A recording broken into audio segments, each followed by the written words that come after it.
All right. I think we're on.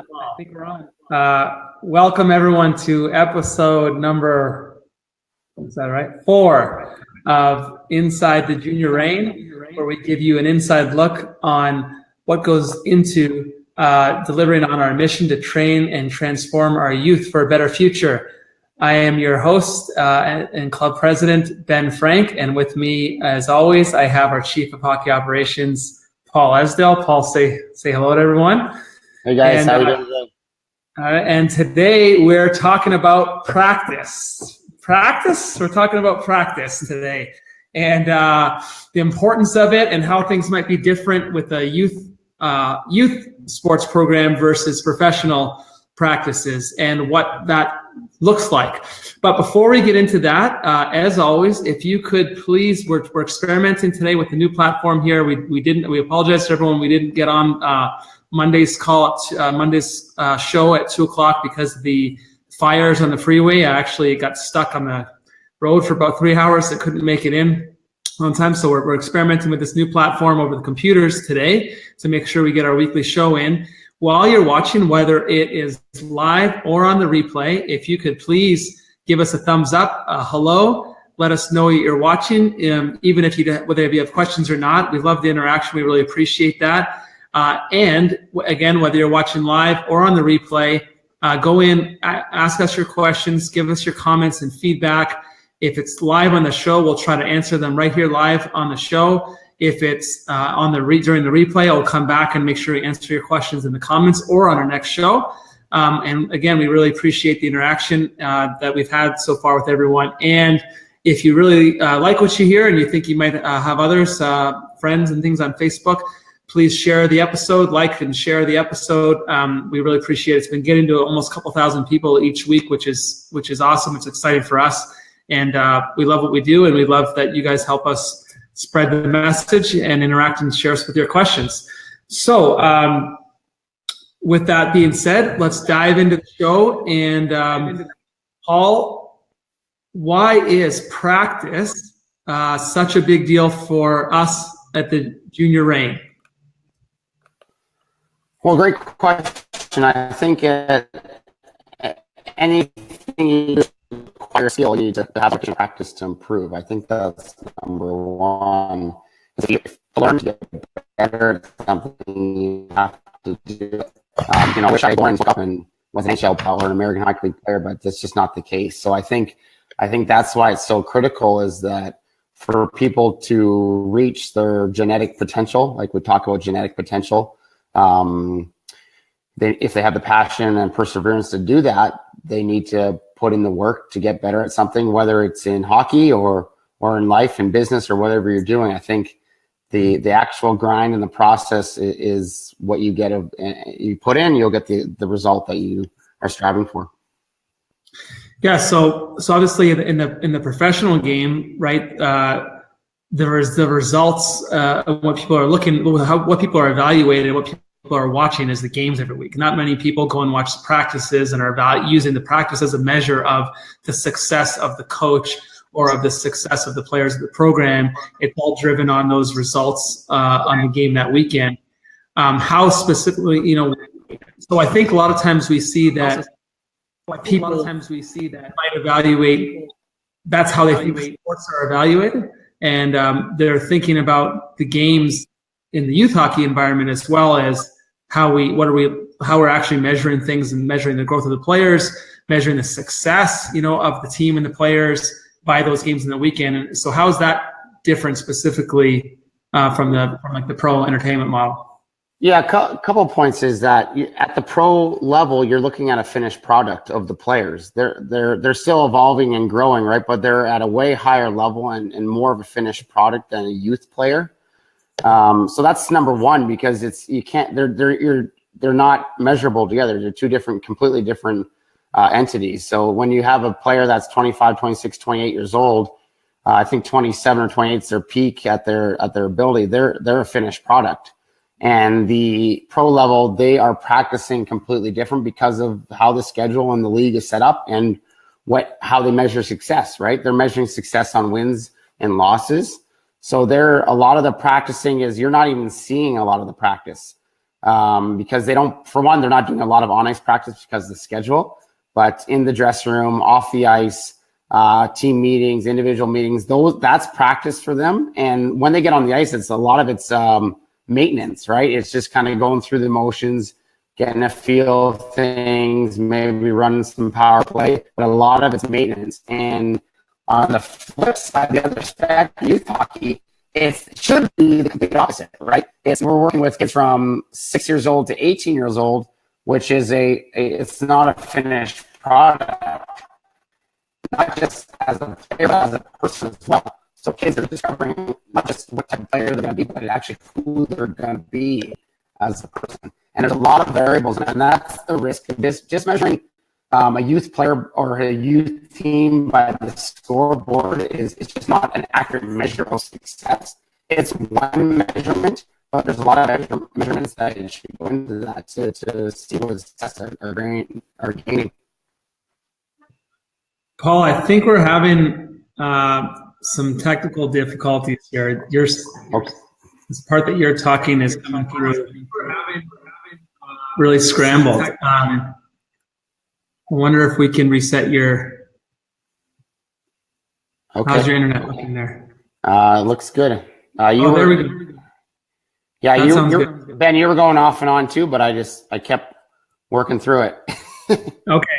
Well, all right. Seems like it sounds good right now. Let's keep it going. So, what I got towards the end of that was that actually, and we talk about this a lot, that at the youth levels, that the emphasis should be the opposite, right? And I think we see a lot where, parents who maybe they're just getting their kids into hockey, or even kids, they're looking at when they're trying to think about which club to play at, or et cetera, they may be looking at the standings. They may go watch a game. Oh, that team's good, or that team's not good, or evaluating their kid like, okay, they played well in the game this weekend, or they got a lot of playing time, or they played the position they wanted, or whatever. We talk a lot about it, right? If your club is structured in the appropriate way for player development, which is a 3-to-1 practice game ratio, right, from 10 and under up, plus off ice training, 2 to 3 hours, 2 to 3 sessions of off ice training as well. We talk all the time about it. Actually, like, of the season, the games are less than a fifth or sixth of the actual season, and of the actual development process, right? So we're evaluating if we're only looking at the games, if we're not paying attention to practice, maybe a parent is just dropping their kid off at practice or missing practices and focusing on the games, then it's like 1/6 of what's actually 1/6 or 1/7 even of what's actually happening. Yeah, I think if people treated practice like the games and the games like practice, there'd be a lot more success. Like we talked, measuring success is not just on the scoreboard at the youth hockey level. There's so many measurements of, are they getting better? Are they growing as a person? Are they growing as a player? Are they having fun? Are they making friends? Those are all important measurements at the youth level. So what do you say to the people that, I think you've had kind of an interesting take on, if someone's let's say they have extra homework or they have some extra commitments, and they say, I'm going to miss Friday's practice, but I'll be at Saturday's game. What would be your preference for that person? Your preference for that person? Yeah, they're sacrificing probably about 10 times the development, right? An efficient ADM, American Development Model, USA Hockey Junior Reign practice is you're going to get probably 9, 10, 11 times the development. And that's really the core of how a kid's going to get better. And that's the mindset is right now in the culture, right? It's the entertainment culture that games are more important. Actually, practice is more important for the long term of your growth of your child. And we have a lot more control in practice. And that's the beauty of it. We can control the amount of reps they get. We can control the amount of puck touches they get. We can control the fun, how much fun they have in it. So I would say that if you're going to miss something, miss a game if you have to choose, right? And obviously we know that it's a big commitment to play youth sports, but the importance of practice is really underrated. And I think it's something that we should look at as a culture and society. Okay, so we talked. So a couple things. So some people might be really surprised to hear that, right? Like miss a game, that sounds crazy, right? But so we talked about a couple things here. We talked about the difference in the actual repetitions in our practices compared to games. We talked about the total volume being that if the program's structured properly, that you're having 3 practices plus off ice. So it's like really 5 or 6 training sessions compared to a game session each week. So the actual volume of importance of growth and development and what makes up your year of practice compared to the amount of games. Now let's talk about, we've just kind of the pure volume, so number of practices compared to games and the amount of, say, ice time in practice, right? Because we potentially can have all the players on the ice during a practice when during a game you only have one line on the ice, right? Let's talk about maybe some specifics of practices now. So let's say all things being equal, let's say that there's the same, Club A has X amount of practices and Club B has the same amount of practices, or us comparing ourselves to ourselves from this year to next year trying to get better. Some key things that we want to look at. What are some key considerations when designing those practices? And I think the other thing, just Paul, to me that you could speak on is the preparation and importance of preparation for the practices, because I think you've gone are the days where just because we have a qualified coach or things, you kind of just show up and figure out what to do and just kind of run the same type of favorite drills. And what actually goes into, if practice is so important, what actually goes into the planning of a practice and why that's so important and some of the things to consider. Well, yeah, a couple things to backtrack, Ben, is that if you don't practice, you're not going to get the results in the game. And that's number one. And then, if people are missing practice and then expect results, if they're measuring just the results on the scoreboard, they're not going to get them because they haven't put in the work, right? So I think that's number one to really understand that. And then, yeah, for preparation of practice for a organization or for a youth club is, I think it's depending on how your club's structured, right? As a model club, we're structured differently than a lot of youth organizations. We had USA Hockey come in here last week, and they said, that's some of the best practices they've seen at that level for around the country. So, that shows that we're on the right track, and preparing is critical, right? And that's why we've developed a season curriculum, and that's why we've developed our coaches understanding how they're going to break down the stations and what they're doing, what are the key points, and what are the key points of focus depending on the age group. And I think that's critical. We've talked about that before, is making sure it's that exact age appropriate for that group. And we have to focus on a couple of real key things. Is one, are they having fun?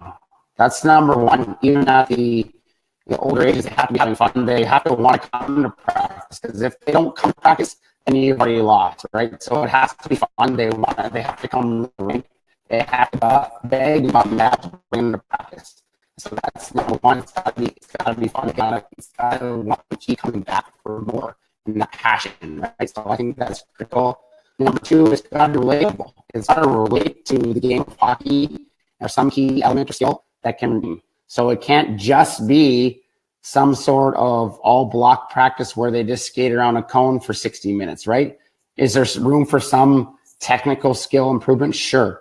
But it has to be game relatable. That's really critical, because if it's not, we can't transfer what we've learned to the next step, right? We will not develop hockey sense. And that's really critical when you're looking at development of players. You talk about the 4 key skill groups. Is number one is, can they skate? Right? No, that's critical. Number two is, do they compete? Right? Number 3 is, how do they think the game? And number 4 is their puck skills. And then add on 5 is life skills, character. So practices need to cover those 4 or 5 different things, first of all, because if they're not covering those and they're only covering 1 or 2, then you're not completing a whole player. So that's really important. And that's sometimes hard to develop practices like that. And I think it takes years of experience and trial and error to figure out what you need to cover. And that's why, you know, the curriculum that we've been able to develop over the last 3-4 years has been a lifesaver for us, because we don't have to guess now. We know we're doing the best thing for long-term athletic development because of those. We've covered all those areas. So those are some key points. And the next one is engagement, right? Players have to be engaged in what they're doing. So that starts with the coaches, the energy of the coaches, the excitement of the rink, the feeling when you step on the ice has to be that, you know, they're engaged, they're ready to go, they're into it, right? And if you don't have that engagement and that coach's feedback and interaction, you know, I think practices where a kid comes out and he doesn't talk to the coach the whole practice. And early on in my coaching career, one of the coaches told me, you know, when I mentored, you should have interactions with each player, at least get to everyone. So as a group, we'll make sure there's some sort of positive interaction with our players, you know, and feedback and guidance. Those are key, and those are things we continue to strive for.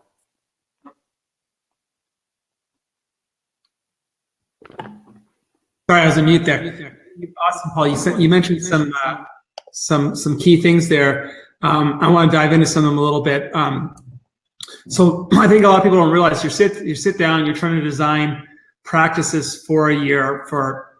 You talked about the key of being age appropriate for one. So now you're gonna have different types of practices for the 8 and unders, different types of practices for the 10 and unders, different for the 12 and unders. So you're gonna sit down and you're gonna focus on a particular age group, and you're gonna start to plan those practices. And you have to consider, number one, you said like you could design all these great drills, but if it's not fun, kids don't want to come to the rink, kids start missing practice all the time, and they're not going to try hard, it's going to be a disaster, right? So number one, how would I make this practice fun? Number two, how do I make it actually game relatable so that we're not just practicing things that are going to make us better in practice? We talk about this called false fundamentals, right? We could do the same repetitive drill over and over again. It could start to look better and better in practice, but if it doesn't translate to actual results in the game, then what's the point of it, right? Maybe practice looks great, but it doesn't make them better players in the game, which is what ultimately we're trying to do. And then number three, and there's more here, but in number three, we talk about engagement, right? You talked about the interaction with each player. And that can be challenging when you have, like I said, a lot of kids on the ice, different from different teams and things. So you have to plan out the staffing, you have to plan out the structure of which drills, and then talk to us a little bit about efficiency and activity rates, because we didn't even get to that yet. And we talk about this all the time. There was comments in some of our past interviews or past shows about the costs of ice hockey and the cost of ice per hour. And so this also, we didn't get to this yet, how important practice is, because maybe in basketball, a kid could go outside and practice drills on their own and do dribble drills and shooting drills as much as they want outside. But in ice hockey, we only have so much time on the ice every week for these kids, and really maximizing and getting squeezing every last drop of development out of that hour, and having that in mind when you're planning that practice. Maybe speak to that a little bit about how you work on that efficiency. Well, let's talk about the science of learning and development. I think that's number one, the windows of trainability, right? If we don't know our windows of trainability, if we don't know what age groups are open to what capacities to learn, and we're training the wrong physical capacities and cognitive capacities, then we're not going to be developing our kids to full potential. So that's like number one, but that's the biggest one of all that. It's still really new to people, and really people aren't even understanding or really knowing that. I think that's the key. So if you don't have that background, and that you haven't researched and studied that, and don't have guidance from you would say hockey, that we lean on a lot for that stuff, is you're missing out on a whole bunch of doing the right thing on the ice. So that's, if you need to start with that. And once you understand that, that can guide you on how you develop your practices. I think that's really important to use that first. So when you're looking at the simple example, go ahead. Real quick. It broke up for a second. Sure. Windows of trainability part. Can you just talk about that again? The windows of trainability. of how people learn and develop and kids develop, then you're completely missing the boat on practice, right? So you have to know your windows of trainability. You have to understand what physical capacities and cognitive capacities of what age group can learn when. So if you're not doing that, you're missing out on everything, right? If we're doing professional drills for 7-year-olds, we're not going to maximize their potential. We're going to actually hurt their development, and we're going to stunt their development. And that's why we see a lot of average hockey players when they get older, because they missed out on those critical windows of trainability at the younger ages. And it's really, once you miss those windows, it's extremely hard to get back. And that's number one. You have to understand the science behind that and take time to study that and learn that to develop a good practice. So how does that look different, Paul? Like, how does an 8 and under practice look different than say a college or a pro practice? Sure. So first of all, 8 and under is a great one to start with, because first you have to get the size right. 8 and under players are practicing on a NHL size rink, 200 feet by 85. But a 7-year-old is very small and very short and very light, compared to 6'3", 220-pound professional player. So maybe they're practicing on the same surface, but we need to change what that surface looks like so it makes sense for that 7 or 8-year-old. So that's number one. We have to change the way the surface looks so it's not overwhelming and it fits their physical capacities to learn. Great. So after changing the surface, so like you said, so now we're using, I imagine, Paul, we're using smaller spaces to recreate the same type of environment that's appropriate to their size. Now, if you could speak to the actual work to rest ratios, the activity rates as well for the differences in that age group. Yeah, one tidbit on the changing the surfaces, which is a neat thing. USA Hockey put out that roughly around the average length for an NHL to get from one end to the other is about 13 to 14 strides. And if you flip the rink around and go cross ice, an average for an 8-year-old is about 13 to 14 strides. So that's some of the thought process behind changing the size of the surfaces. The critical part of once you change the surfaces, you're going to go into more station-based practices. Why? Because there's more activity.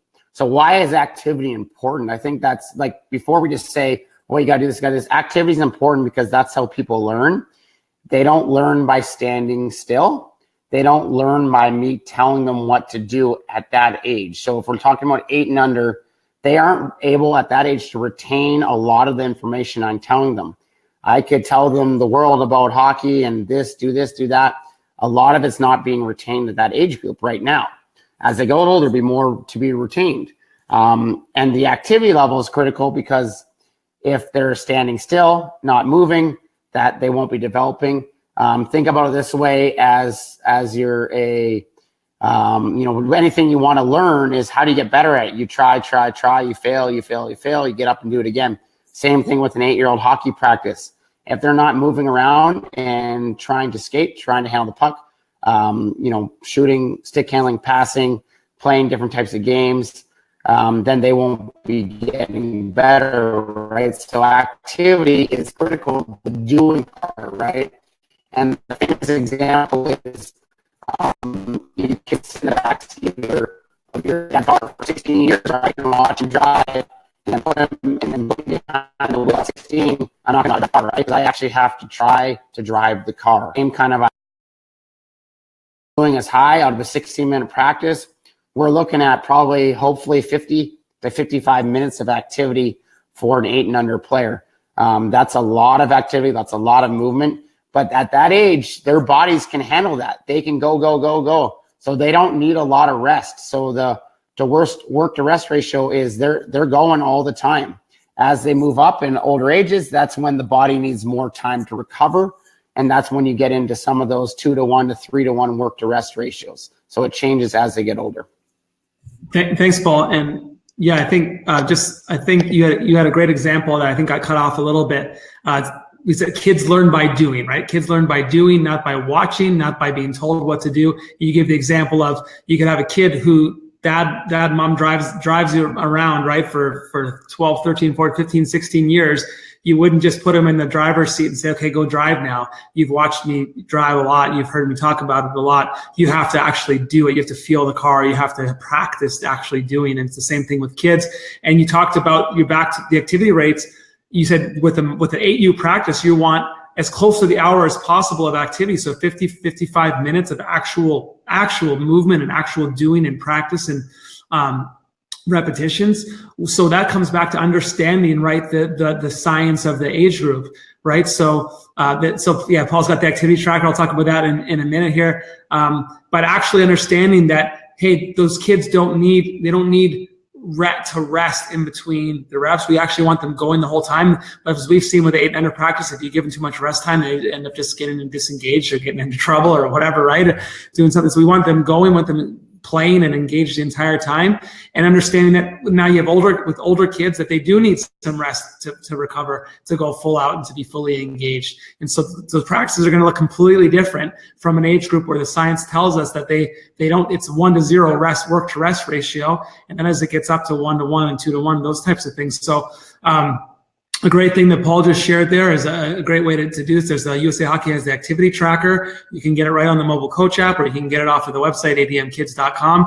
You can actually track your practice. We do this to our own practices, try to criticize practices and make them better and better. And what you basically do is you follow a player for the whole practice, and you track their time skating, time touching a puck, how many repetitions they get passing and shooting, how much interaction with the coach. So you just talked about that, Paul, the engagement. Our coach is trying to make a connection with every kid, every practice. And you can actually track the efficiency of the practice, and knowing what you're looking for. Like I said, with those younger levels, is you're looking for maximum repetitions and activities, because the kids learn by doing, not again by being told what to do and by watching. Paul, with that, maybe speaking on that too, but I also want you to talk about how that might look then. If it's a practice that is focused on doing with not a lot of telling, where it's focused on the kids actually doing, how that can actually look to people a lot of times, because it's not being stopped and controlled a lot. It's a lot of just going, and what that might look like, and how it might be some for people who've only seen like professional hockey or whatever on TV, or old, high school sports or something like that. They might look at it and be like, this isn't hockey. Like, what is going on here? Well, let's talk about coaching, right? I think that's number one. I think when we're talking about coaching is me telling kids what to do and how to do it and when to do it. That's not coaching. And I think that's our biggest misconception in culture of hockey, is when a parent or an organizer or anyone or a coach is seeing a coach pull a kid to the side and either yelling at him or telling him what to do, we think that's coaching. That's helping. And when I would say coaching, if you look back to the old John Wooden days, coaches from sports, is that those short burst interactions with the player, that is coaching. We talk about that a lot, is where you just interject a couple quick points, very specific. Johnny, bend your knees, get lower. That's coaching. You don't stop the whole drill and 20 kids stop and stand around and listen to me yell about something that's not even related to, maybe it hits one kid, especially at younger ages. If we're stopping these kids and not retaining this. So I think you have to understand what real coaching is. And there's a huge exception in youth sports, is that it's different. If you look at some of the higher level sports nowadays, you won't see the NHL screaming the whole game, telling what the players want to do, right? I think the argument there, people will say, well, they already know they're pros, right? But it's the approach that's important. Just like it's the approach with youth players, is if we stop them and they stop, and they're doing more stopping and not practicing, they're going to miss out. Does that mean we just let them go straight 60 minutes and never interject at all? No, not at all. I think that's the misconception. When you don't stop everything, that's not coaching. Coaching is having the feel and the development of when to interject, when to stop things, when to slow things down, when to move faster, when to keep things going, when to let people figure it out, when letting kids to make those mistakes, quick correction of a habit. These are all little things that take time to master. And I think that's a big thing that we sometimes get confused on, is when to do that and how to do that. And if we, like I said, once again, if we just stop everything and we tell a big long soliloquy of what to do, even at the older ages, we pull out the board and we draw on the hockey board for 10 minutes. It's amazing. When I played, when I was older, and they did that even when I was, playing professionally, they pulled out the board after 2 or 3 minutes, guys would be lost. And, we'd go back in line for practice, and guys like, you know what you're doing? No one know what they're doing, right? Just because it's just, people don't learn that way as well. They learn by doing it and by experiencing it. Well, yeah, we're having a little bit of connection issues. I want to just go over that again. And so you talk about the short descriptive coaching, right? And it's easy to be, that's I think sometimes people maybe don't realize that actually elite coaching is letting some of the chaos happen, letting some of the failure and the mistakes happen, letting them do it, maybe even before they're ready to master it, and then giving them that feedback along the way. It's like, it's descriptive, so it's deep, deep knee bend, bend your knees lower, like that, while they're doing it, rather than again stopping everyone and showing, that type of coaching all the time while it's happening, rather than always wanting it to be perfect and like having to stop everyone and be the star of the show. We talk about the coaches versus being the star of the show versus letting the athletes be the star of the show and giving them feedback along the way. And we've seen how much that impacts the repetitions and activity rates and the development when you have the long lectures, right? USA Hockey talks all the time about no lines, no laps, no lectures, right? Because all those take dramatic amount of time out of the practice. By, you have an hour of ice time and you have a coach up on the board for 5 minutes drawing up drills and telling them things. And if you do that every time the drill changes, or the game changes, you're doing that 20 minutes or so. That's like a third of the practice being taken up with just telling the kids something. And we know that they're not even engaged for that entire time while they're talking. Yeah, and that's critical, right? And that's why if you're not you haven't dived into proper youth development, when you come as a parent or someone new to the sport, and you look at a practice for an 8 and under, it's going to look foreign to you compared to a high school practice or a college practice or a pro practice. And that's why those tools of the activity tracker, the skill progression book that we've based our program around, put out by USA Hockey, taking some time to dive into those if you're a newcomer, or even someone that's been around the game a long time, right? This is stuff that I didn't know 5 years ago, coming from coaching junior hockey. I've had to learn this and develop it. So I think understanding those, it's going to look a lot different, and there's going to be chaos there, right? But if you have a planned curriculum and structure and experience organizers, it can be really something special. And I think that's when people, once they see it and they see their son or daughter coming off the ice and they're covered in sweat and they're smiling, that's a great reward, right? Absolutely. So I think you've had some technical difficulties today. Hopefully everyone's able to get most of what we're talking about today. I think we could probably talk about this for another 10 hours, Paul. We didn't even nearly get into the specifics yet, but I want to sum up a little bit. We're a little over half hour. Thanks to Rick Parfit for your comments, your supportive comments. We appreciate that. So we started out with the importance of practice. I don't think a lot of people step back and realize how much of their youth hockey season is practice. And so when you think about it being, say, 6/7, if it's set up properly, 6/7 of your entire season of what you consider to be most important. So we talk about the emphasis of importance of practice and actually what we want to get out of youth sports, which is them fall in love with the sport and getting the most development possible. Then we talked about the actual efficiencies of practice when we're diving into specifics of practice, and we talked about number one being fun and kids wanting to come to the rink, but also when we're planning it and having an understanding of the windows of trainability, how it's different at each age group, how practices should look different and why, and how important it is that the leaders design those practices understand the science behind kids at each age group and what those kids need to develop to the best of their abilities. We talked about the efficiency of practice from a planning standpoint and the size of the surfaces and the rest times. We talked about the applicable of the skills, so we could get into more in future shows about blocked versus random, right? About maybe just drills that look good versus drills that are actually game applicable, that involve decision making and things like that. That again may look not so pretty at practice, but actually kids are learning. Kids are learning through doing. And then we talked about the activity tracker to be able to track it.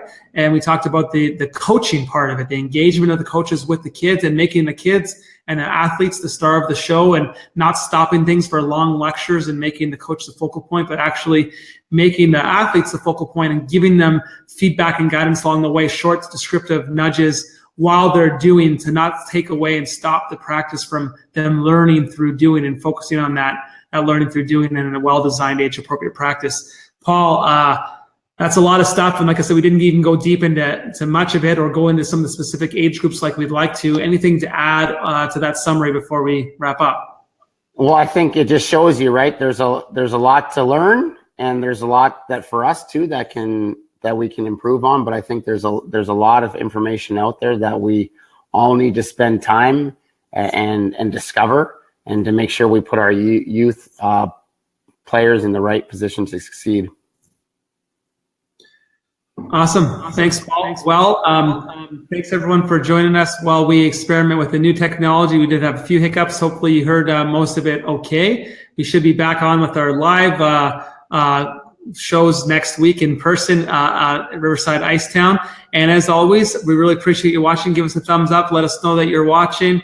Please share and like the video. And we'll see you back on Monday at 2:00 for episode 5 of Inside the Junior Reign. Thanks so much, everyone. Thanks, guys.